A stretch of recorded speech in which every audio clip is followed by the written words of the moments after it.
ಕೋಟಿ ಕೋಟಿ ಖರ್ಚು ಮಾಡಿ ಕೈಗೊಂಡಂತಹ ಕಾಮಗಾರಿ. ಆದರೆ ಇದೀಗ ಆ ಕೋಟಿ ವೆಚ್ಚದ ಕಾಮಗಾರಿ ನೀರಲ್ಲಿ ಹೋಮ ಮಾಡದ ರೀತಿಯಲ್ಲಿ ಕಾಣಿಸ್ತಾ ಇದೆ. ಬ್ರ್ಯಾಂಡ್ ಬೆಂಗಳೂರಿನಲ್ಲಿ ಫಾರಿನ್ ಫೀಲ್ ಕೊಡಬೇಕಾಗಿದ್ದ ಆ ಜಾಗ ಈಗ ಗಬ್ಬೆದ್ದು ನಾರ್ತಾ ಇದೆಯಂತೆ. ಹಾಗಾದ್ರೆ ಆ ಜಾಗ ಯಾವುದು, ಯಾವ ರೀತಿ ಅವ್ಯವಸ್ಥೆ ಮನೆ ಮಾಡಿದೆ, ಆ ಕುರಿತ ಒಂದು ರಿಪೋರ್ಟ್ ಇಲ್ಲಿದೆ ನೋಡಿ.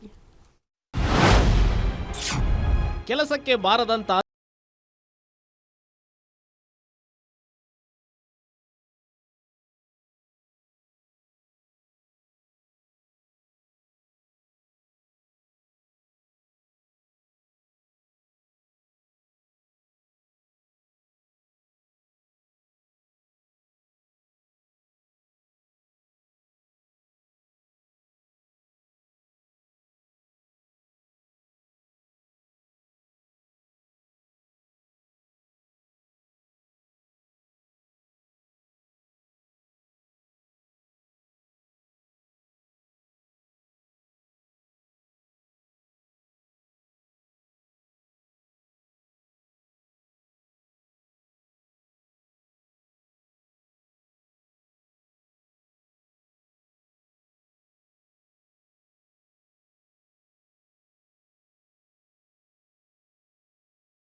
ಗೌರ್ಮೆಂಟ್ ಕಡೆಯಿಂದ ಏನೋ ಸ್ಯಾಂಕ್ಷನ್ ಆಗಿದೆಯಂತೆ, ಎಲ್ಲ ಫುಲ್ಲು ಒಂಥರ ಏನೋ ಆಧುನೀಕರಣ ಮಾಡಬೇಕು ಅಂತ ಏನೋ ಸ್ಯಾಂಕ್ಷನ್ ಆಗಿದೆಯಂತೆ ವಿಷಯ ಕೇಳ್ಪಟ್ಟಿದ್ದೀವಿ.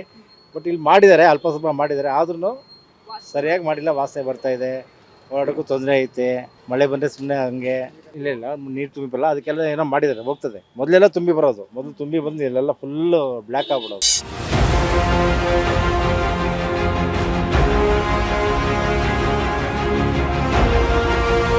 ಸದ್ಯ ಬೆಂಗಳೂರಿನ ಅತಿ ಉದ್ದದ ರಾಜಕಾಲುವೆ ಮಾರ್ಗವಾಗಿರೋ K100 ವ್ಯಾಲಿ ಇದೀಗ ಕೋಟಿ ವೆಚ್ಚದ ಹಣ ಸುರಿದ್ರೂ ತನ್ನ ಮೂಲ ರೂಪ ಬದಲಿಸದಂತಾಗಿದೆ. ನೀರನ್ನ ಸಂಸ್ಕರಿಸಿ ಬಿಡೋದಿರ್ಲಿ, ಇರೋ ನೀರು ಕೂಡ ಕಾಯಿಲೆ ಹರಡೋ ಭೀತಿ ಎದುರಾಗಿದೆ.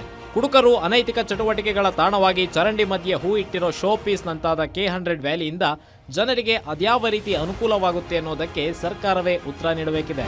Ramesh Shetty, metro bureau, guarantee news.